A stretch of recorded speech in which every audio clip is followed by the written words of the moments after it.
The Lord be with you. And with your spirit. A reading from the Holy Gospel according to Mark.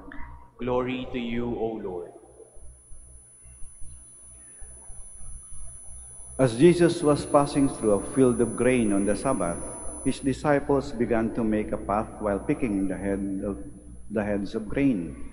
At this the Pharisees said to him, "Look, why are they doing what is unlawful on the Sabbath?" And he said to them, "Have you never read what David did when he was in need and he and his companions were hungry? How he went into the house of God when Abiathar was high priest and ate the bread of offering that only the priest could lawfully eat and shared it with his companions. Then he said to them, the Sabbath was made for man, not man for the Sabbath. That is why the Son of Man is Lord even of the Sabbath." The Gospel of the Lord. Praise to you, Lord Jesus Christ. Please be seated. Ano ba talaga ang bawal?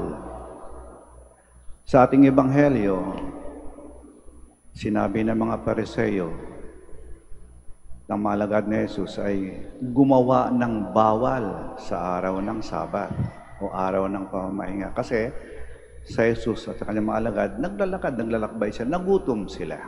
At nadaanan nila yung taniman ng trigo, medyo hinog na. Kada sa gutom, yung mga alagad, namitas ng mga butil, kinukot, kinain parang mani. Sabi ng mga Pariseo, bawal yan. Kasi araw ng pamahinga, una, nang pinitas nila yung mga butil ng trigo, eh parang nag-ani sila, nag-harvest sila. Bawal yan. Tapos kinukot nila, kinain.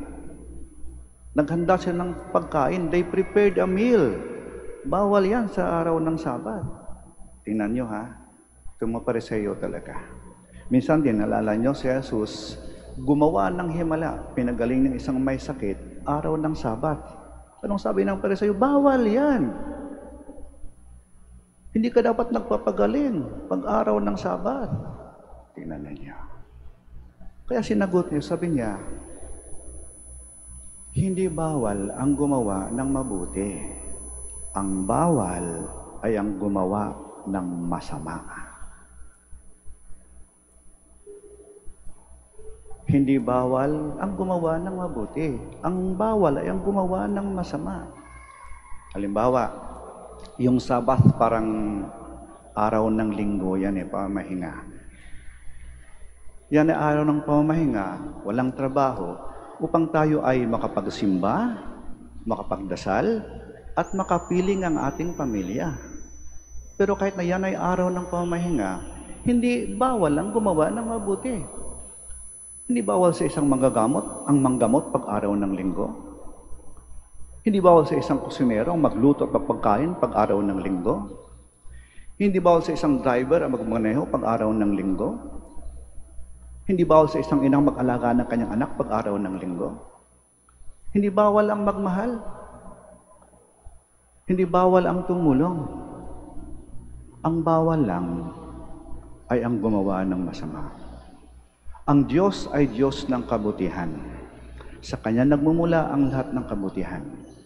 At pag tayo gumagawa ng mabuti, tinutularan natin o ginagawa natin ang gawain ng Diyos, ang gumawa ng mabuti. At ang paggawa ng mabuti, walang kinikilalang panahon, araw o oras. It is always right